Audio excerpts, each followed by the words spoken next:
बिस्मिल्लाहिर्रहमानिर्रहीम। अस्सलाम वालेकुम स्टूडेंट्स, कैसे हैं आप लोग? ठीक ठाक है। जैसा कि आपको पता था, हमारा जो लास्ट टॉपिक हमने डिस्कस किया था वो हमारे कॉन्सेप्ट ऑफ नेशनल इनकम थे। अब बहुत इंपॉर्टेंट टॉपिक है हमारा, इसका सब टॉपिक ही है कि सर्कुलर फ्लो होता है नेशनल इनकम का, कि जनाब नेशनल इनकम कैसे फ्लो कर रही होती है टू सेक्टर्स के दरमियान। हमारे पास यहाँ पे दो सेक्टर्स हैं, प्लीज़ ज़रा यहाँ फोकस कीजिएगा। यहाँ दो सेक्टर्स हैं, हमारा हाउस होल्ड है, जो लोग हम घर में रहते हैं उनकी बात हो रही है, एक वो लोग हैं जो बिजनेस कर रहे हैं, जो फर्म चला रहे हैं। अब यहाँ पे देखें कि नेशनल इनकम किस तरह फ्लो कर रही होती है, एक जगह से दूसरी जगह, दूसरी जगह, एक जगह से दूसरी जगह, दूसरी से पहली जगह पे वापस आ रही होती है। इस तरह हमारा कहलाता है सर्कुलर फ्लो। सर्कुलर का मतलब ये है कि एक सर्किल चल रहा होता है, एक साइकिल चल रही होती है, जिसके तहत जो है वो हम क्या कर रहे होते हैं, हमारा जो नेशनल इनकम है वो फ्लो कर रही होती है एक जगह से दूसरी जगह। अब यहाँ पे हमारे दो सेक्टर हैं, एक हाउस होल्ड है और एक फर्म है। फर्म होते हैं बिजनेस। अच्छा, बिजनेस नहीं चल सकता विदाउट हाउस होल्ड, क्योंकि हाउस होल्ड उनको क्या प्रोवाइड करता है, ये देखें यहाँ एक हमारे पास दो लूप है, एक ये इनर लूप है और ये आउटर लूप है। इनर लूप जो अंदर अंदर की तरफ है और आउटर लूप जो बाहर की तरफ है। अब हाउस होल्ड जब होंगे तो जब भी फर्म चल सकती है। कैसे? क्योंकि हाउस होल्ड उनको क्या प्रोवाइड करते हैं, लैंड प्रोवाइड करते हैं। मैंने आपको डिस्कस किया था फैक्टर्स ऑफ प्रोडक्शन। चार फैक्टर्स ऑफ प्रोडक्शन होते हैं, लैंड, लेबर, कैपिटल और एंटरप्रेन्योर, जिसको हम बोलते हैं ऑर्गेनाइजेशन। तो हाउस होल्ड उनको क्या प्रोवाइड करेगा, लैंड प्रोवाइड करेगी, लेबर प्रोवाइड करेगा, सरमाया देगा, ऑर्गेनाइजेशन, एंटरप्रेन्योर होगा। ये सब लोग कहाँ से, ये सब चीजें कहाँ से मिलेंगी? हाउस होल्ड से मिलेंगी। और ये सब हाउस होल्ड कहाँ पे दे रहे होंगे? फर्म में दे रहे होंगे। फर्म इनकी मदद से क्या होगा, फर्म इनकी मदद से इनको क्या बना के दे रही होगी? गुड एंड सर्विसेज, जिसको हम बोलते हैं सप्लाई फॉर कमोडिटीज। अब जाहिर है हमें ब्रेड मिल रही है, तो ब्रेड कौन बना रहा है? फर्म। और मिल किसको रही है? हमको। अब आटा मिल रहा है, दाल, चावल, चीनी, ये सब चीजें जो है वो स्टील की हम बात करें, आयरन की हम बात करें, हम जो है वो कमोडिटी की बात करें, तो ये सब कमोडिटी या जितनी भी स्टफ हम इस्तेमाल करते हैं वो सब कौन बना रहा है? फर्म। और फर्म बना के देखिए इन लूप में ये फर्म बना के चीजें कहाँ पे आ रही है? हाउस होल्ड के पास आ रही है। तो देखिए हाउस होल्ड क्या प्रोवाइड कर रहा है? लैंड, लेबर, कैपिटल, एंटरप्रेन्योर, ये फर्म के पास जा रहे हैं। फर्म इन तमाम की सर्विसेज को इस्तेमाल करते हुए चीजें बना के किसको दे रहा है? हाउस होल्ड को दे रहा है। तो ये तो हो गया इनर लूप। अभी जब हाउस होल्ड चीजें बना के जब ये हाउस होल्ड लैंड दे रहा है, लेबर दे रहा है, कैपिटल दे रहा है, तो जब लैंड दे रहा है तो लैंड मुफ्त में तो नहीं देगा ना इसको। लैंड जब इस्तेमाल करने को देगा तो फर्म उसको क्या पे करेगा? रेंट। लेबर, कोई मजदूर काम करने जाएगा फर्म में, तो लेबर को क्या फर्म लेबर को क्या देगी? वेजेस देगी। इसी तरह जब सरमाया हम देंगे, हाउस होल्ड लोन देंगे किसी फर्म को बिजनेस करने के लिए, तो फर्म उनको क्या देगी? इंटरेस्ट पे करेगी। मैंने अब आपको बताया था, एक होता है हमारे फैक्टर्स ऑफ प्रोडक्शन, एक हमारे होते हैं कॉस्ट ऑफ प्रोडक्शन। तो लैंड की कॉस्ट क्या है? रेंट। लेबर की कॉस्ट क्या है? वेजेस। कैपिटल की कॉस्ट क्या है? इंटरेस्ट। और एंटरप्रेन्योर की कॉस्ट क्या है? प्रॉफिट। तो जरा आउटर लूप देखें गौर से, कि जब house hold land, labour, capital, entrepreneur firm को देगा तो फर्म इनको पे करेगी। पे किसके लिए करेगी? Payment for factor services. Firm पे करेगी किसको? हाउस होल्ड को। और हाउस होल्ड जब चीजें खरीदेगी है जो गुड एंड सर्विसेज है, तो हाउस होल्ड किसको पे करेगी? फर्म को। देखिए हम जब सामान खरीदते हैं तो हमारी पैसा कहां जा रहा होता है? कंपनी के पास जा रहा होता है।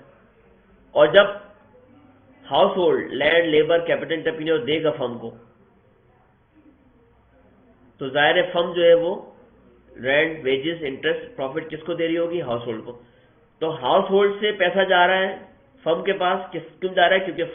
क्योंकि हाउस होल्ड क्या कर रही है? चीजें खरीद रही है, गुड एंड सर्विसेज खरीद रही है, तो वो फ्री तो नहीं खरीद रही ना, उसको पे करना पड़ेगा, वो फर्म के पास जाएंगी। और फर्म हाउस होल्ड से क्या ले रहा है? लैंड ले रहा है, लेबर ले रहा है, कैपिटल ले रहा है, तो फर्म उनको क्या पे करेगी? रेंट पे करेगी, वेजेस पे करेगी, इंटरेस्ट पे करेगी, प्रॉफिट। तो फर्म के लिए एक्सपेंस है। आप जरा अंडरस्टैंड कीजिएगा, ये हमें आगे भी अंडरस्टैंड करना पड़ेगा। फर्म के लिए रेंट एक्सपेंस है, वेजेस एक्सपेंस है, इंटरेस्ट एक्सपेंस है। लेकिन ये चीजें जा कहां रही है? हाउस होल्ड के पास। तो इनकी ये इनकम है और फर्म की ये एक्सपेंस है। तो इस तरह हमारा पैसा यहां से यहां आ रहा होता है और फर्म वो पैसा यहां से यहां भेज रही होती है। इसी तरह house hold land, labour provide करता है और फर्म उनको क्या प्रोवाइड करती है? उनकी मदद से गुड एंड सर्विसेज बनाती है, वो इनको दे रही होती है। तो ये बाकायदा एक पूरा सर्कुलर फ्लो चल रहा होता है। अगर इसमें किसी को प्रॉब्लम हो तो प्लीज आपने लाजमी पूछना है मुझसे कि जनाब हमारा किस तरह सर्कुलर फ्लो हो रहा होता है नेशनल इनकम में टू सेक्टर्स में। अब इस टॉपिक जब ये समझ में आ जाएगा तो बड़े आराम से ये टॉपिक भी समझ में आ जाएगा। ये हमारा टॉपिक है method of measuring national income. हम नेशनल इनकम को कैसे मेजर करते हैं, तो अगर आप अच्छी तरह अंडरस्टैंड करें कि नेशनल इनकम को मेजर करने का तरीका क्या है, बहुत आसान है कि अगर आप इसको अंडरस्टैंड करें कि जनाब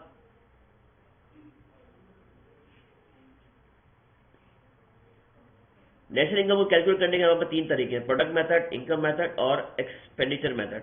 यहां पर हम डिस्कस कर रहे हैं method of measuring national income को, नेशनल इनकम को कैसे मेजर कर सकते हैं। तो अब आप देखिए, each method give you the same result, there is no question of the appropriate method, application of suitable method depend upon the various factors such as available. हमारे पास डेटा कौन सा अवेलेबल है, नेचर ऑफ इकोनॉमिक एक्टिविटी कौन सी है, और economic and social structure क्या चल रहा है। तो जो भी मेथड हम इस्तेमाल करें, हम जो है वो कोई भी मेथड इस्तेमाल कर सकते हैं।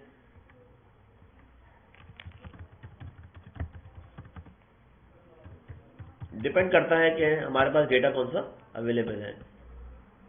तो हमारे पास 3 मेथड याद रखिएगा, हमारे पास प्रोडक्शन मेथड है, इनकम मेथड है और एक्सपेंडिचर मेथड है। सबसे पहले हम डिस्कस करेंगे प्रोडक्शन मेथड। तो प्रोडक्शन मेथड में हम क्या करते हैं, national income of an economy can be measure in 3 ways. पहला हमारा प्रोडक्ट मेथड है, इसको हम प्रोडक्शन मेथड भी बोलते हैं, इसको हम आउटपुट मेथड भी बोलते हैं। तो यहाँ पे जाकर गौर से देखें, this method is use for estimate domestic product in the following sector. Agriculture है हमारे पास सेक्टर है, इसके अलावा हमारे इसकी जो एलाइड सेक्टर है वो फॉरेस्ट्री है, फिशिंग है, माइनिंग है, मुख्तलिफ रजिस्टर्ड मैन्युफैक्चरिंग कंपनीज होती हैं जिससे रिलेटेड होती हैं। In this approach gross market value of all final good and services produce in the financial year, जितनी भी गुड एंड सर्विसेज तैयार हो रही है इस अपने मुल्क के अंदर domestically are taken into account measuring national income. हम क्या करते हैं, डिफरेंट सेक्टर्स होते हैं हमारे पास, उन डिफरेंट सेक्टर में हमने पहले भी डिस्कस किया था, जितनी भी गुड एंड सर्विस तैयार हो रही है उन तमाम की मार्केट वैल्यू को हम क्या कर लेंगे, सम कर लेंगे, तो ये हमारा प्रोडक्शन मेथड कहलाएगा। अभी हमारे पास डिफरेंट सेक्टर्स कौन कौन से होते हैं, estimation of good and service in 3 sectors. हम क्या करेंगे, sum of total of products produce in these 3 sectors is the output of the nation. Gross national income आपको याद हो, money value of total goods and services plus income from abroad. This method help us to find out the contribution of various sector to national income. हमारे पास मुख्तलिफ various sectors आप देखिए यहाँ कौन कौन से, एक हमारा प्राइमरी सेक्टर है, एक हमारा सेकेंडरी सेक्टर है और एक हमारा टर्सरी सेक्टर है।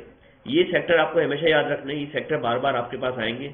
प्राइमरी सेक्टर होता है जो हम सब चीज़ें ज़मीन से एक्सट्रैक्ट कर रहे होते हैं, ज़मीन से हम मिनरल्स निकाल रहे हैं, ज़मीन से हमारे यहाँ क्रॉप्स हो रही है, फ्रॉस्ट हो रही है, फॉरेस्ट हो रहा है, ज़मीन से हम फिशिंग कर रहे हैं, पानी के अंदर फिशिंग कर रहे हैं, माइनिंग कर रहे हैं, ये सब हमारा प्राइमरी सेक्टर है। जब यहाँ से चीज़ें निकलती हैं तो वो जाती है फैक्ट्री में, वहाँ हम चीज़ें बनाते हैं, तो हमारा सेकेंडरी सेक्टर है। जब चीज़ें बन जाती हैं तो हम उसको मार्केट में लेके जा रहे होते हैं with the help of transportation, with the help of communication, insurance, banking, ये सब हमारा टर्सरी सेक्टर है।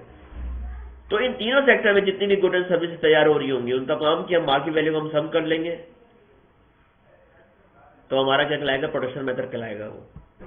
इसी तरह आप देखिए यहाँ पे उन्होंने फिर एक्सप्लेन किया है कि under product method following categories are production added in the order to find out the GNP. Agriculture sector की प्रोडक्शन हो रही है, total value of food grain produce by the farmers. Industrial sector में जो हो रहा है, total market of all good and services like electronics है, सीमेंट है।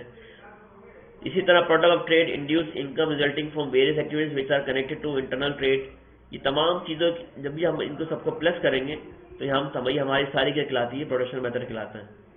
इसी तरह सर्विसेज सेक्टर है, फॉरेन ट्रेड है, इनडायरेक्ट टैक्सेज है, सब्सिडीज है। अब आप इसको भी देखें, सर्विस सेक्टर में क्या, total value of proceeds of the service sector, namely like हमारे पास डॉक्टर्स होते हैं, लॉयर्स होते हैं, क्योंकि हमने बात की थी गुड एंड सर्विसेज बोथ की। तो जितनी भी मुल्क के अंदर गुड एंड सर्विस तैयार हो रही होगी तो सर्विसेज में ही आ जाएगा, फॉरेन ट्रेड में आ जाएगा। इनडायरेक्ट टैक्सेस कौन से होते हैं, अगर आपको पता हो क्या, एक होते हैं हमारे डायरेक्ट टैक्स, ये हम आगे जाके आपको डिस्कस करेंगे। अभी आप इसको एज्यूम कर लें कि इनडायरेक्ट टैक्स वो है जो आपको इनडायरेक्टली पे करने होते हैं, और सब्सिडीज वो होती है जो गवर्नमेंट जो है आपको प्रोवाइड कर रही होती है। सपोज अगर बिजली बहुत ज़्यादा महंगी हो जाती है तो गवर्नमेंट आपको सब्सिडी प्रोवाइड करेगी कि जनाब आप इतना बिल नहीं पे करें बल्कि इतना बिल पे कर दें, तो गवर्नमेंट की तरफ से हमें सब्सिडी मिलती है। तो subsidies given by the government to certain products should be added to the calculate the exact value of the product. अगर कुछ चीज़ें महंगी हो जाती हैं तो गवर्नमेंट सब्सिडी प्रोवाइड करती है ताकि वो कस्टमर को सस्ती लगे। तो ये वो मेथड है, प्रोडक्शन मेथड, जिसके जरिए हम अपनी क्या करते हैं, नेशनल इनकम को फाइंड कर रहे होते हैं। इसमें नेशनल इनकम को फाइंड करने का तरीका क्या है, जितने भी हमारे मुल्क के अंदर good and services different sectors में प्रोड्यूस हो रही हैं, चाहे वो गुड्स हो चाहे वो सर्विसेज, हम तमाम की मार्केट वैल्यू को हम सम कर लेंगे तो वो प्रोडक्शन मेथड कहलाएगा। अच्छा, अब यहाँ पे बता रहे हैं इनकम मेथड। देखिए इनकम मेथड भी वही मैंने आपको अभी डिस्कस किया। अगर किसी फर्म के लिए सारे एक्सपेंसेस हैं तो किसी के लिए इनकम है, अगर तमाम इनकम को हम सम कर लें तो वो इनकम मेथड कहलाएगा। लिखा हुआ भी है, income method national income is calculated by adding all the factors income of all the normal resident of a country during a year. जितने भी हमारे मुल्क में लोग रह रहे हैं उनकी तमाम की इनकम को हम क्या कर लें, सम कर लें, तो वो इनकम मेथड कहलाएगा। वो इनकम कहाँ से आ रही है, रेंट है, वेजेस है, इंटरेस्ट है, कंपनसेशन ऑफ एम्प्लॉइज है, हमारा प्रॉफिट हमें मिल रहा होता है, इन तमाम को ऐड कर लें तो वो इनकम मेथड कहलाएगा। इसी तरह हमारे पास एक एक्सपेंडिचर मेथड है। मैंने आपको अभी बताया था कि फर्म अगर इनको पे कर रही है तो फर्म के लिए एक्सपेंडिचर है, लेकिन जिसको ये मिल रहा है उसके लिए इनकम है। तो एक्सपेंडिचर मेथड में आपने बताया, this method final expenditure on all products at their market value produce during a particular period is measured for estimating domestic income. Whatever is earned as income in their economy will be either consumed or invested। जो भी एक इंसान income कमाएगा या तो वो consume हो रही होगी या इन्वेस्टेड हो रही होगी। Therefore फाइनल एक्सपेंडिचर हम कैसे निकाल सकते हैं, final consumption expenditure and final investment expenditure. That is why this method is also called consumption and investment method.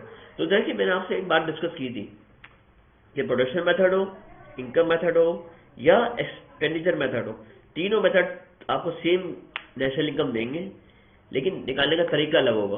Production method में हम क्या कर रहे हैं, जितने भी मुल्क के अंदर प्रोडक्शन हो रही है, गुड एंड सर्विस तैयार हो रही है डिफरेंट सेक्टर्स में, तमाम की मार्केट वैल्यू हम सम कर लें हमारी नेशनल इनकम है, लेकिन प्रोडक्शन मेथड है। लेकिन प्रोडक्शन जब तक नहीं हो सकती जब तक कोई एक्सपेंस ना करे। तो अगर हम तमाम एक्सपेंस को ऐड कर लें तो वो एक्सपेंडिचर मेथड है।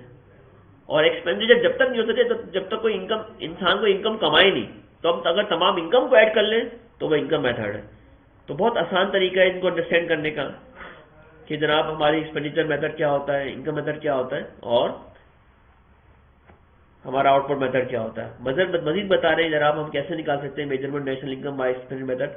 National income also calculated by adding up the expenditure incurred for the good and services government as well as individual. जितनी भी पैसा लोग खर्च करते हैं अपने खर्चों में, कंजम्पशन कर रहे होते हैं, प्रोडक्शन कर रहे होते हैं, उनकी तमाम को आप क्या कर लेंगे, ऐड कर लेंगे। ये देखिए साफ लिखा हुआ है, individual expenditure plus government expenditure, उन दोनों को हम ऐड कर ले तो हमारा क्या कहलाएगा, ग्रॉस नेशनल इनकम कहलाएगी। और वो हमारा क्या कहलाएगा, हमारा नेशनल इनकम कहलाएगी, जिसको हम बोलते हैं ये हमारा कौन सा मेथड है, एक्सपेंडिचर मेथड है। तो जनाब ये तीन मेथड है, इन्होंने मजीद डिस्कस किया है। एक्सपेंडिचर मेथड में हम किन चीज़ों को लेंगे, पर्सनल एक्सपेंडिचर्स हो गए, अब वो चाहे गुड्स पर हो चाहे सर्विसेज पर हो, देख ले ट्रांसपोर्ट पे, एजुकेशन पे, मेडिकल पे। गुड्स पे ड्यूरेबल गुड्स हो गई, नॉन ड्यूरेबल गुड्स हो गई। ड्यूरेबल गुड्स वो होती है इनकी लाइफ ज़्यादा होती है, नॉन ड्यूरेबल गुड्स वो होती है इनकी लाइफ कम होती है। फिर इस तरह गवर्नमेंट परचेज कर रही है, तो इन तमाम को अगर हम ऐड कर लेंगे तो हमारी क्या कहलाएगी, प्रोडक्शन मेथड कहलाएगी। इसी तरह इनकम मेथड का बता रहे हैं, the factor income is group in the following categories. अब ये किसी के लिए ये सब चीज़ें इनकम है और किसी के लिए सब चीज़ें एक्सपेंस है। तो इनकम मेथड हो या एक्सपेंडिचर मेथड हो, बात एक ही है, डिपेंड करता है कि हम किस पॉइंट ऑफ व्यू से देख रहे हैं। तो मैं फिर रिपीट कर दूं, तीन तरीके से हम नेशनल इनकम निकाल सकते हैं, प्रोडक्शन मेथड है, इनकम मेथड है, एक्सपेंडिचर मेथड है। सपोज अगर मैं रेंट की बात करूं, मैं वेजेस की बात करूं, मैं इंटरेस्ट की बात करूं, तो जिसको ये मिल रहा है उसके लिए इनकम है। तो मैं अगर तमाम इनकम को ऐड कर लूं तो वो भी नेशनल इनकम आएगी। और जो ये पे कर रहा है उसके लिए एक्सपेंडिचर है, वो तमाम एक्सपेंडिचर को मैं ऐड कर लूं तो वो भी क्या है, हमारा नेशनल इनकम है, वो भी हमारा एक्सपेंडिचर मेथड कहलाएगा, वही नेशनल इनकम आएगी। और इन तमाम चीज़ों की मदद से जो भी हम चीज़ें प्रोड्यूस कर रहे होंगे वो सब हमारा क्या कहलाएगा, आउटपुट मेथड। तो देखिए यहाँ पे भी यही है, फर्म ये एक्सपेंस पे कर रही है, इधर देखिए यहाँ आउटर लूप में फर्म ये पे कर रही है किसको, हाउस होल्ड को। तो हम इन तमाम को ऐड कर लें तो ये नेशनल इनकम है, लेकिन ये कौन सा मेथड कहलाएगा, एक्सपेंडिचर मेथड कहलाएगा। लेकिन ये किसको मिल रहा है, हाउस होल्ड को मिल रहा है। तो हाउस होल्ड जितनी भी हाउस होल्ड इनकम रिसीव कर रहा है, अगर हाउस होल्ड इनकम हम सबको सम कर लें तो ये इनकम मेथड कहलाएगा। और जितनी भी गुड एंड सर्विसेज तैयार हो रही है, जरा देखिए यहाँ पे क्या लिखा हुआ है, गुड एंड सर्विसेज जितनी भी मुल्क तैयार हो रही है उनकी तमाम की तमाम मार्केट वैल्यू को हम सम कर लें तो वो आउटपुट मेथड कहलाएगा। तो ये जनाब तीनों तरीके हमें सेम वैल्यू देंगे, सेम नेशनल इनकम हमें देंगे, लेकिन तीनों तरीके अलग अलग हैं, आउटपुट मेथड, एक्सपेंडिचर मेथड और इनकम मेथड। इसको प्लीज़ अच्छी तरह सुनिएगा, दोबारा बार बार सुनिएगा, लेकिन ये बहुत आसान टॉपिक है। कोई भी प्रॉब्लम हो तो आपने प्लीज़ पूछना है। थैंक यू वेरी मच, अल्लाह हाफ़िज़।